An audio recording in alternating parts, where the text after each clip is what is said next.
saya M. Hafiz Armanatawapa, NPM 2211011060.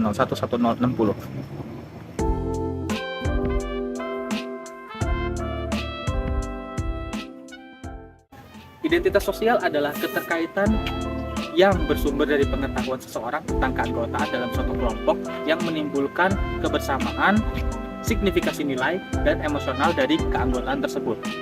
Identitas sosial juga terbentuk dari proses sosial yang membedakan antara satu orang dengan yang lainnya. Dapat melalui gaya bicara, gaya bahasa, gaya rambut, gaya berpakaian, dan kesehariannya, serta lain-lainnya. Fungsi dari identitas sosial sendiri adalah untuk membentuk jati diri dan rasa percaya diri yang tinggi, serta lebih efektif dan efisien. Contohnya, untuk identitas sosial seperti ketika sedang melamar pekerjaan, HRD itu akan menilai seseorang dari gaya berpakaiannya. Apakah dia berpakaian lusuh atau berpakaian rapi, itu dia akan mengetahui bagaimana kinerja nanti di dalam perusahaannya.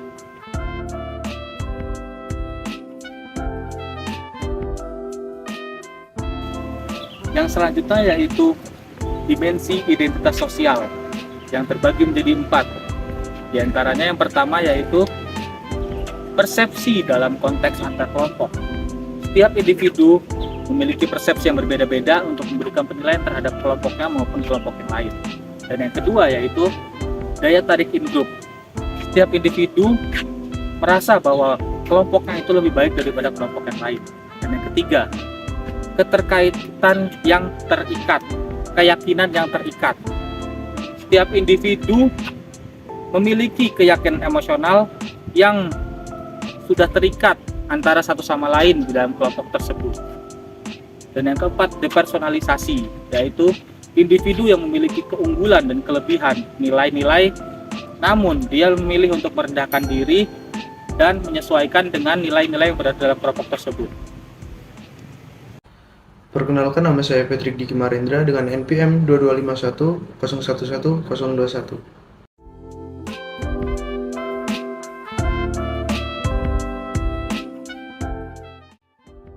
Yang selanjutnya ada tahapan pengembangan kelompok, yaitu pembentukan dan pengoperasian tim yang produktif untuk menuju tujuan bersama.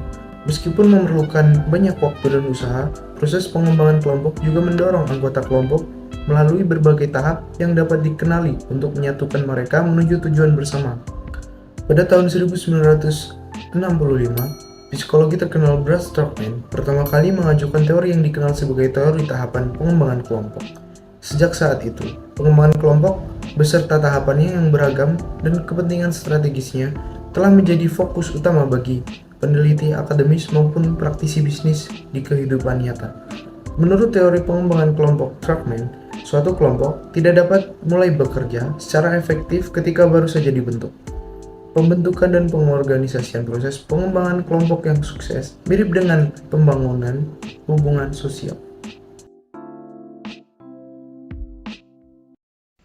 Hai, perkenalkan, nama saya Ibnu Septa Nugraha dengan NPM 2211011072.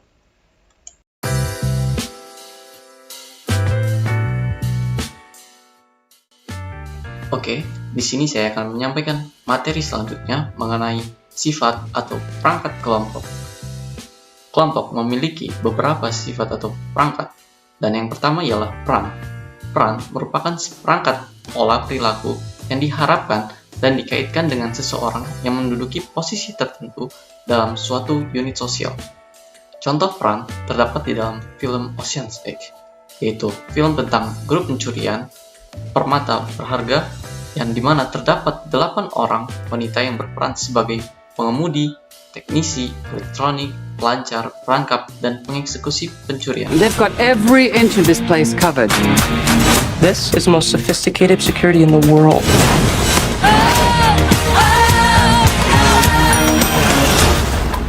How long did it take you? She's in. Dear God, that was spectacular. Seal the exits. We prepared for this. Peran, begitu pula kita semua mengambil beberapa peran yang berbeda, baik di tempat kerja maupun dalam kehidupan sehari-hari. Misalnya rekan kerja, pasangan, programmer, editor, stalker, mahasiswa, dan dosen. Kelompok yang berbeda memaksakan persyaratan peran yang berbeda pula pada individu. Banyak dari peran yang dipersyaratkan kompatibel, tetapi juga ada beberapa yang menghasilkan konflik.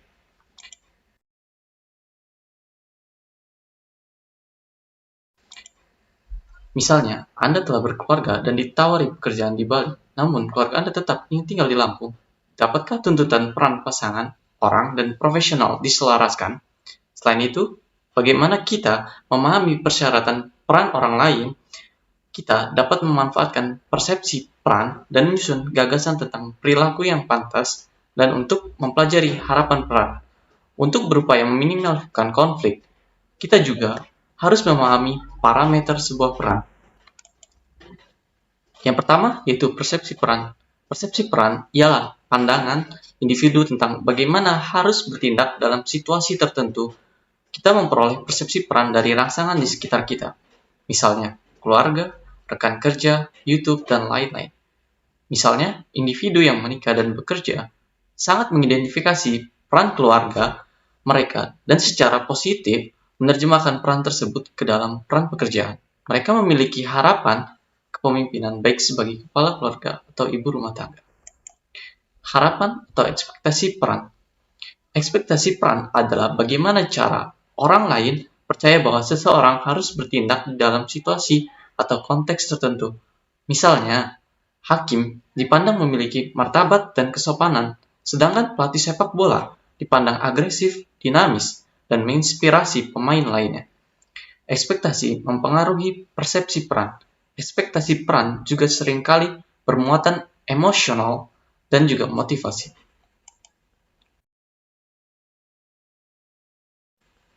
Kontrak psikologis tak tertulis di dalam ekspektasi peran. Di tempat kerja, kita sering melihat ekspektasi peran melalui perspektif kontrak psikologis perjanjian tidak tertulis yang ada antara karyawan dan pemberi kerja. Manajemen diharapkan memperlakukan karyawan secara adil, memberikan kondisi kerja yang dapat diterima, dan lain-lain. Sedangkan karyawan diharapkan menunjukkan sikap yang baik, mengikuti arahan, dan menunjukkan loyalitas. Apa yang terjadi jika manajemen tidak memenuhi bagiannya dalam tawar-menawar kepentingan dan ekspektasi kerja dapat diperkirakan berdampak negatif terhadap karyawan. Karyawan akan melakukan counterproductive work behavior atau CWB atau perilaku kerja kontraproduktif. Sebaliknya, apabila manajemen dapat memenuhi bagiannya, maka diharapkan karyawan melakukan OCB, Organizational Citizenship Behavior, atau melakukan pekerjaan secara sukarela melebihi standarnya. Konflik peran dan antarperan. Konflik peran disebabkan apabila kepatuhan terhadap satu peran menyulitkan kepatuhan terhadap satu peran lainnya. Sedangkan konflik peran ialah kondisi di mana seseorang individu dihadapkan pada ekspektasi peran yang berbeda. Contohnya, seorang profesor yang diharapkan menjadi guru yang unggul dan peneliti pada satu waktu itu. Sedangkan ia hanya memiliki waktu untuk menjalani salah satunya. Lalu, konflik antar peran terjadi ketika ekspektasi dari kelompok yang kita ikuti berlawanan. Contohnya, banyak yang memiliki pekerjaan utama, misalnya Direktur PLTU Batubara, dan pekerjaan sampingannya, misalnya pebisnis media aktivis lingkungan hijau. Hal ini jelas akan menimbulkan kelompok yang ia ikuti menjadi perlawanan atau oposisi. Lalu, materi selanjutnya mengenai sifat atau perangkat kelompok yang kedua, norma, akan disampaikan oleh rekan saya.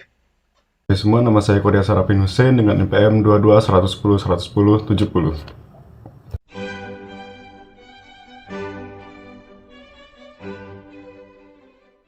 Oke, selanjutnya itu sifat kelompok kedua, yaitu norma. Sebelum kita menganalisis lebih jauh tentang hubungan norma dengan perilaku kelompok, kita harus tahu dulu nih definisi dari norma itu.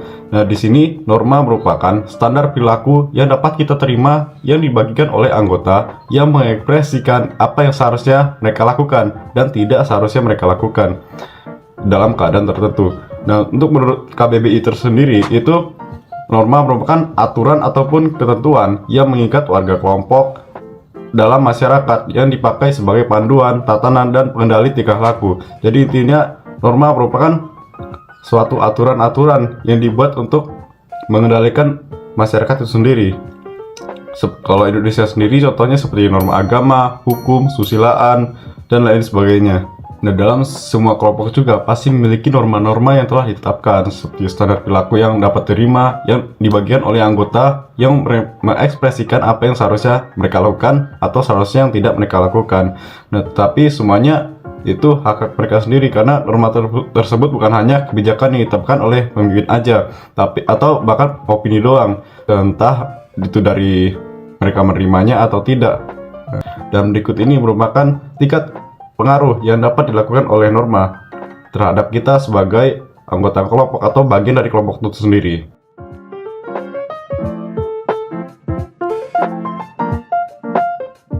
Yang pertama yaitu norma-norma dan emosi.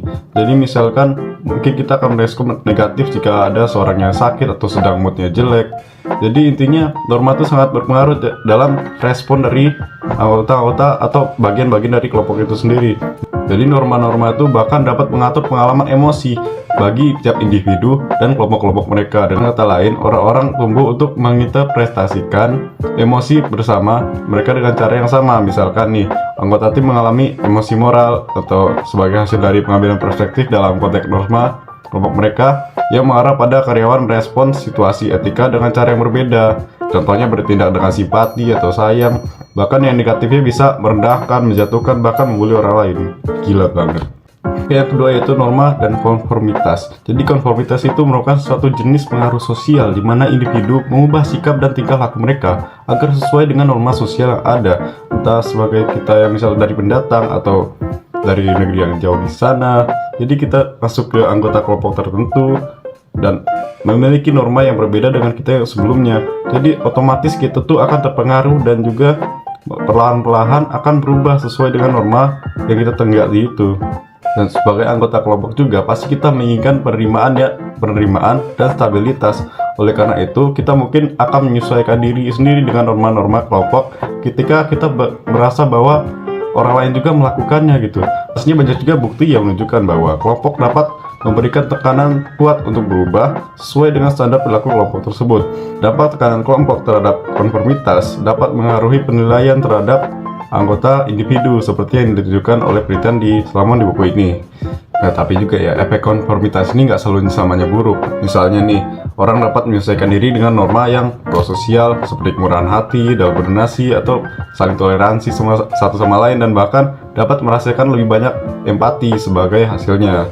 Dan yang ketiga yaitu norma dan perilaku. Nah, norma ini mencakup berbagai aspek perilaku dari kelompok yang terjadi pada penelitian di Chicago pada tahun 1924 sampai 1932. Nah, dari penelitian tersebut kita dapat menyimpulkan beberapa poin-poin penting sebagai hasil dari penelitian tersebut. Yang pertama yaitu lingkungan fisik. Ternyata seperti tingkat cahaya itu misalkan tidak memiliki pengaruh terhadap aktivitas pekerja. Jadi peningkatan atau penurunan tingkat cahaya itu tidak secara langsung mempengaruhi kinerja kita. Mau kerjanya itu kurang terang atau keterangan, pekerja tetap melakukan dengan pekerjaan dengan baik. Poin kedua yaitu interaksi sosial dalam kelompok kerja itu memiliki pengaruh yang lebih besar terhadap perilaku dan produktivitas kerja.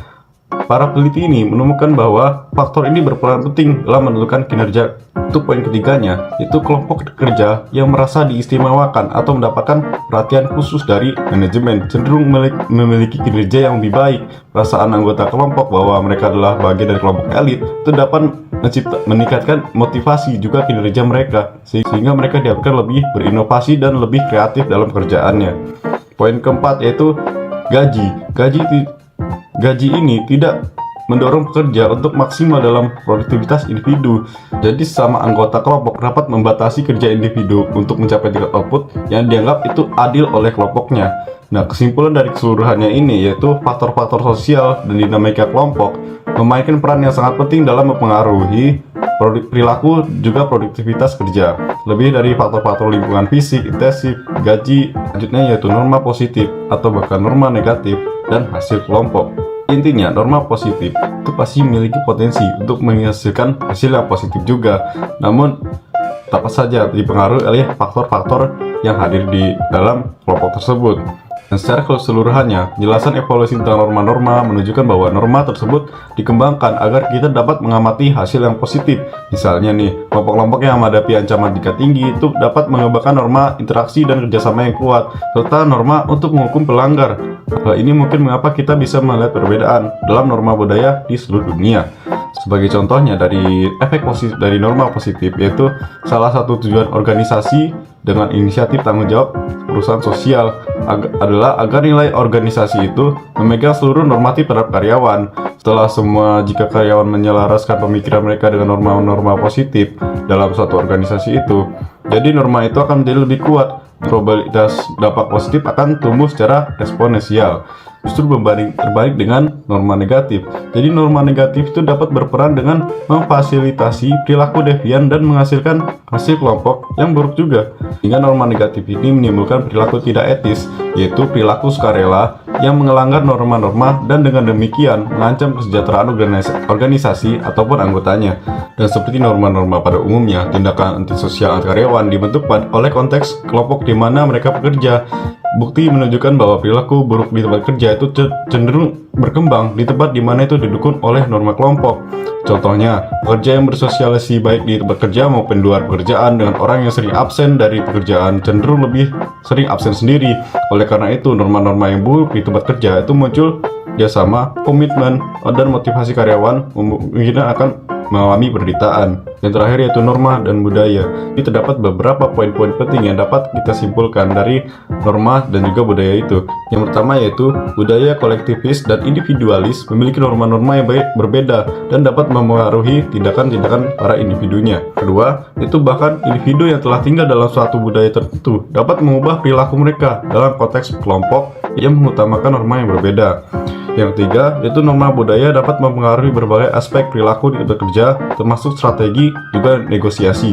Keempat, yaitu pelanggaran norma dalam budaya kolektivis cenderung dihadapi dengan reaksi yang moral yang lebih kuat dan kemarahan, karena norma-norma tersebut menekankan solidaritas dan juga kerjasama. Yang kelima, yang terakhir yaitu terhadap pelanggaran norma sangat tergantung pada konteks budaya dan nilai-nilai yang dianut oleh masyarakat dalam budaya tersebut. Jadi intinya, budaya itu memiliki pengaruh yang signifikan pada norma-norma sosial, perilaku individu, serta respon terhadap pelanggaran norma. Jadi perbedaan antara budaya kolektivis dan individualis dapat mempengaruhi bagaimana orang bertindak dalam berbagai situasi, termasuk di tempat kerja dan dalam konteks negosiasi. Oke, itu aja materi saya, dan seperti biasa, terima kasih. Assalamualaikum warahmatullahi wabarakatuh. Perkenalkan, nama saya Natania Tasya Ardelia dengan NPM 2211011114.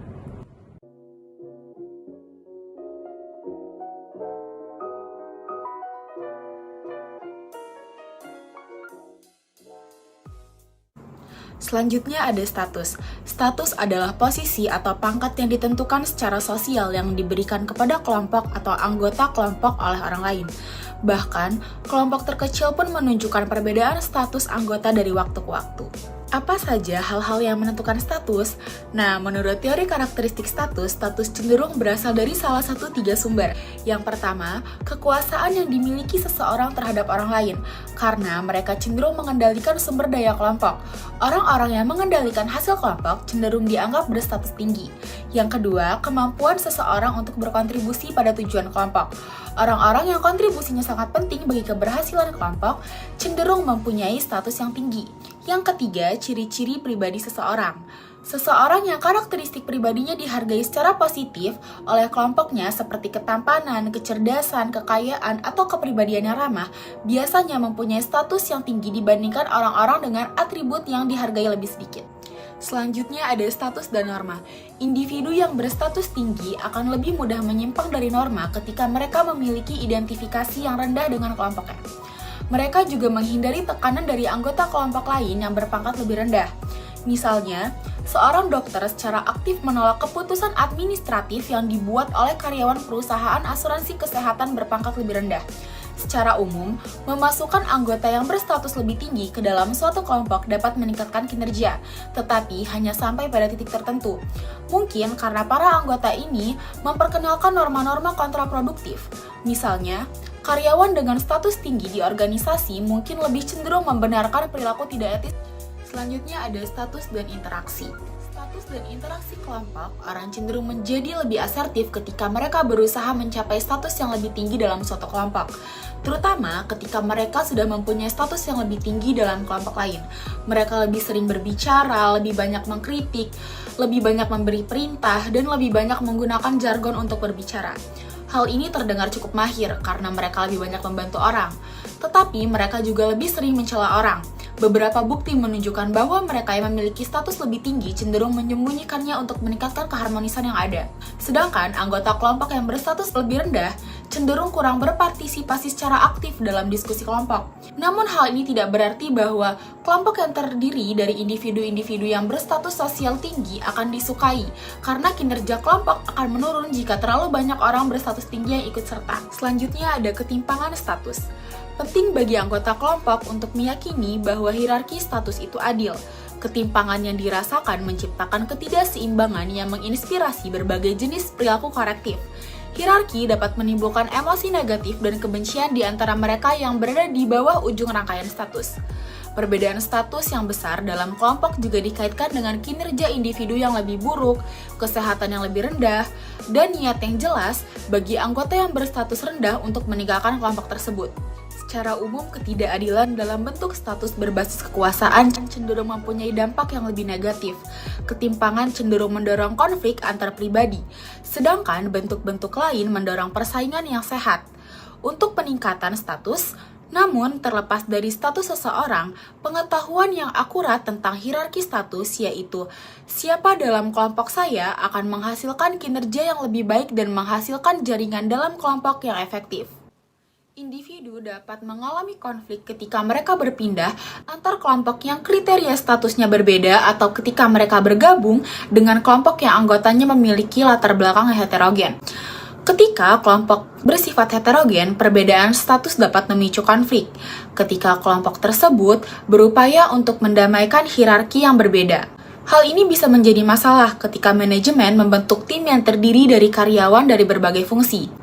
Selain itu, hilangnya anggota kelompok yang berstatus tinggi karena pesaing yang berstatus lebih tinggi juga dapat merugikan kelompok tersebut. Walaupun kelompok tersebut sebenarnya bisa mendapatkan keuntungan jika anggota kelompok yang berstatus tinggi pergi ke kelompok yang berstatus lebih rendah.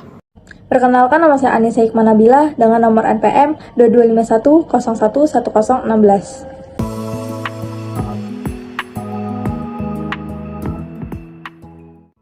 Materi selanjutnya yaitu ukuran dan dinamika. Nah, apa saja sih pengertian ukuran dan dinamika dalam suatu kelompok? Ukuran dalam suatu kelompok mengacu pada jumlah individu atau anggota yang ada di dalam kelompok tersebut. Ukuran juga dapat memengaruhi cara kelompok beroperasi, komunikasi, dan interaksi antar anggota. Sedangkan dinamika kelompok mencakup pada peran, norma, konflik, keputusan bersama, dan perubahan dalam kelompok seiring waktu. Dinamika juga dapat sangat mempengaruhi hasil dari efektivitas kelompok. Nah, apakah ukuran suatu kelompok mempengaruhi perilaku kelompok secara keseluruhan? Misalnya seperti kelompok yang lebih besar bisa mendapatkan masukan yang beragam jika tujuannya menghasilkan ide dan akan lebih efektif. Sedangkan kelompok yang lebih kecil akan lebih baik jika tujuannya adalah kinerja dan produktivitas agar teknik kepemimpinan memberikan dampak yang paling besar. Dinamika kelompok juga penting untuk mengkarakterisasi kelompok. Salah satu temuan paling penting mengenai ukuran suatu kelompok berkaitan dengan kemalasan sosial, yaitu kecenderungan individu mengeluarkan lebih sedikit usaha ketika bekerja secara kolektif dibandingkan secara individual. Kemalasan sosial secara langsung menentang asumsi bahwa produktivitas suatu kelompok secara keseluruhan setidaknya harus sama dengan jumlah produktivitas individu-individu di dalamnya berapapun ukuran kelompoknya. Nah, berikutnya apa yang menyebabkan kemalasan sosial? Nah, ini mungkin merupakan keyakinan bahwa orang lain dalam kelompok tidak memikul bagian secara adil. Khususnya kelompok harus yakin bahwa si pemalas sosial bertindak dengan cara yang eksploitatif atau seperti tidak adanya evaluasi dari kontribusi individu, ketidakjelasan pembagian tanggung jawab, struktur kelompok, interaksi kelompok, dan karakteristik tugas. Nah, bagaimana sih cara mencegah kemalasan sosial? Yang pertama, tetapkan tujuan kelompok sehingga kelompok mempunyai tujuan bersama yang ingin dicapai. Yang kedua, meningkatkan kompetisi antar kelompok yang berfokus pada hasil kelompok bersama. Yang ketiga yaitu terlibat dalam evaluasi rekan. Yang keempat, pilih anggota yang mempunyai motivasi tinggi. Dan yang terakhir, mendasarkan imbalan kelompok sebagian pada kontribusi unik masing-masing anggota dan struktur kerja sehingga kontribusi masing-masing anggota dapat diketahui. Assalamualaikum warahmatullahi wabarakatuh. Perkenalkan, nama saya Rizky Kurniawan dengan NPM 22510110142.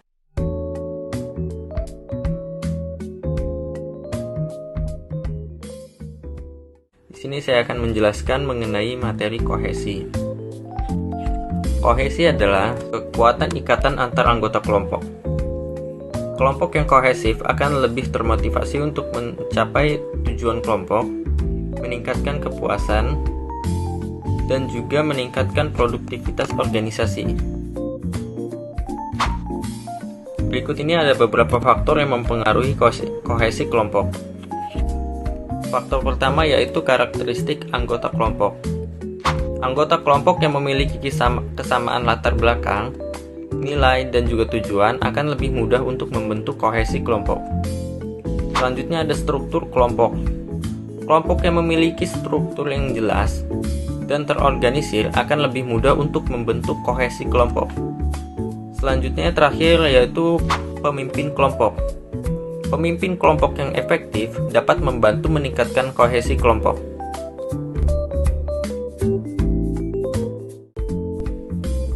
Baik, selanjutnya yaitu cara-cara meningkatkan kohesi kelompok. Cara pertama yaitu membuat kelompok yang lebih kecil.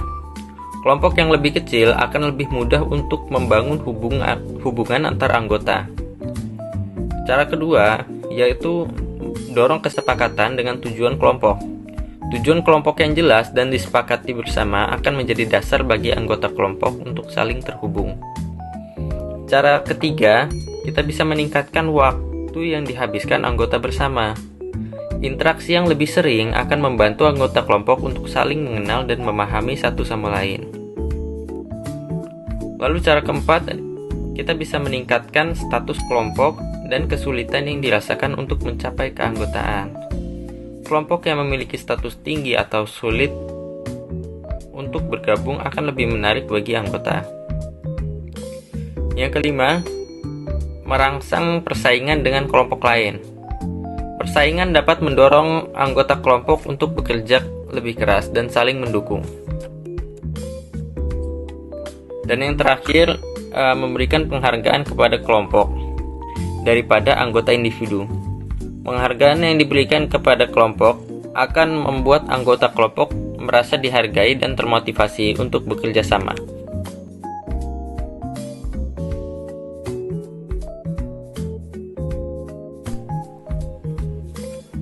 Selanjutnya ada beberapa cara untuk mendorong kekompakan kelompok. Yang pertama, kita bisa melakukan kegiatan sosial bersama seperti makan malam, hiking, ataupun bermain bowling. Lalu yang selanjutnya ada membuat tim olahraga ataupun klub, mengadakan acara atau pertemuan khusus, dan juga menciptakan lingkungan kerja yang positif dan suportif. Kohesi kelompok merupakan faktor yang penting yang dapat mempengaruhi kinerja dan produktivitas organisasi. Oleh karena itu, penting bagi pemimpin organisasi untuk memahami dan meningkatkan kohesi kelompok.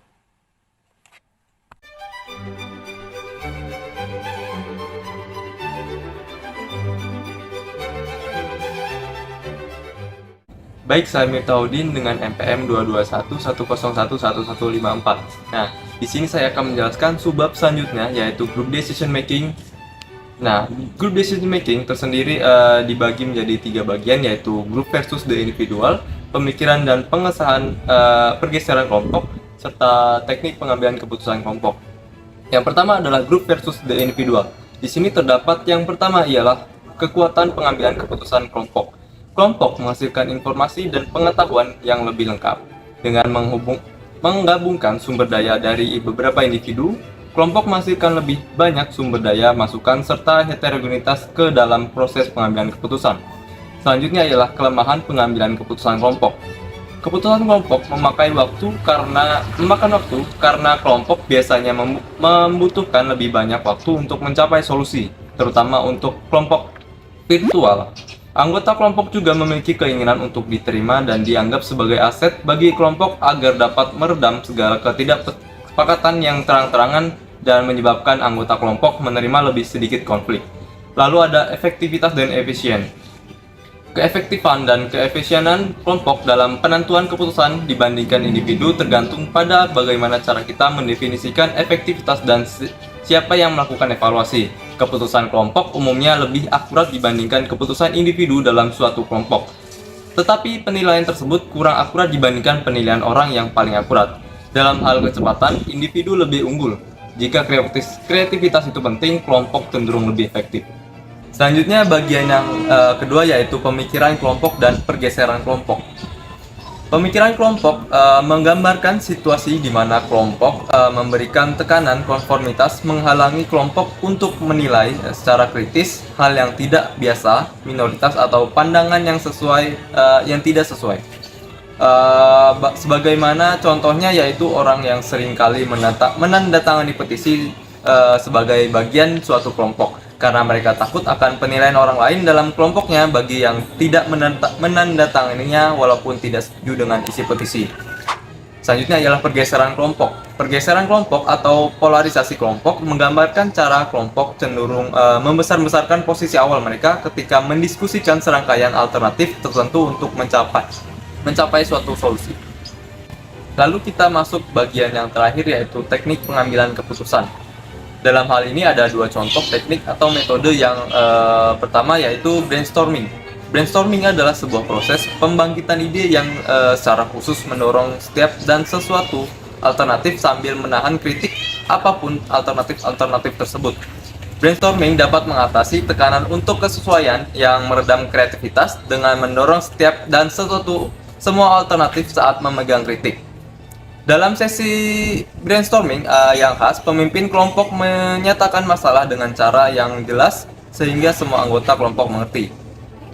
Yang kedua adalah teknik kelompok nominal. Teknik kelompok nominal ialah suatu metode pengambilan keputusan kelompok di mana para anggota bertemu mengumpulkan penilaian mereka secara sistematis tetapi dengan cara mandiri atau masing-masing. Teknik ini membatasi diskusi dan komunikasi antar pribadi selama proses pengambilan keputusan. Semua anggota kelompok hadir secara fisik seperti pada pertemuan adat maupun mereka beroperasi secara independen.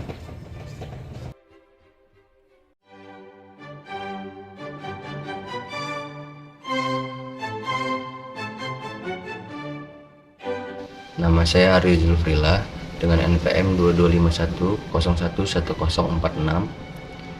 Studi kasus yang pertama. Studi kasus ini menghadapi dilema etika dalam situasi follow the leaders. Jika saya anggota dari grup ini, saya akan mempertimbangkan hal-hal seperti saya akan berpikir untuk berkomunikasi dengan supervisor bahwa saya tidak menyetujui bahasa dan perilakunya. Ini penting untuk mempromosikan etika dan norma yang baik dalam lingkungan kerja. Tetapi saya juga akan mencoba memilih kata-kata dengan bijak dan mencari momen yang tepat untuk mengungkapkan keprihatinan saya. Norma-norma yang mungkin berperan di sini termasuk norma kesopanan dan norma kerja tim. Norma-norma ini mungkin berasal dari berbagai sumber seperti budaya, perusahaan, norma sosial, atau norma kelompok kerja. Mungkin ada beberapa alasan mengapa tidak ada yang menghadapi supervisor tentang perilakunya. Salah satunya adalah takut akan konsekuensi atau ketidaknyamanan dalam situasi tersebut. Faktor lain bisa termasuk hierarki dan ketidakpastian mengenai bagaimana supervisor akan merespon. Respon buruk mungkin adalah tetap diam dan merespon positif terhadap perilaku yang tidak pantas. Respon terbaik adalah mengungkapkan keprihatinan dengan hormat kepada supervisor, mendorong perubahan perilaku, dan mencoba mempertahankan norma-norma yang baik dalam kelompok kerja.